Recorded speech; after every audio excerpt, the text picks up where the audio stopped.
আল্লাহু আকবার। সাহাবীদের পুঁজি ছিল। ওমর রাদিয়াল্লাহু তাআলা কাঁদতে কাঁদতে চোখের পানি দিয়া এই চোখের দুগুলো এখান দিয়ে গর্ত হয়ে গেছে। ওমর রাদিয়াল্লাহু তাআলা আমিরুল মুমিনিন হওয়ার পরে সাহাবীরা বললেন, আমিরুল মুমিনিন, আপনি যদি অনুমতি দেন আপনার জন্য কিছু ওষুধের ব্যবস্থা করি, এইখান দিয়ে দাগ হয়ে গেছে এই দাগগুলো মুছে দেই। ওমর রাদিয়াল্লাহু তাআলা দুই চোখের পানি ছাইড়া দেয়া বলে, সাহাবীরে তোমরা এটা কি বললা? সাহাবীরা বলে, আমিরুল মুমিনিন, মনে হয় বেয়াদবি করে ফেললাম, আমাকে মাফ করে দেন, আমাদের কথায় হয়তো কষ্ট পাইছেন।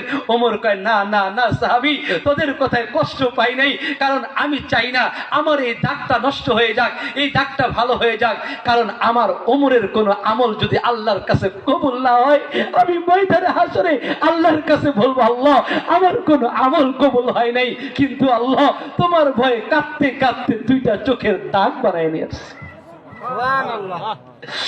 বাবা, ওমরের তো পুঁজি ছিল, আবু বকরের তো পুঁজি ছিল, সাহাবীদের তো পুঁজি আছে, আমার আপনার কি পুঁজি আছে বাবা? আমার কি পুঁজি আছে? আমার আমল যদি আল্লাহর দরবারে কবুল না হয়, আমি আল্লাহর কাছে আমি কি পুঁজি নিয়ে দাঁড়াবো?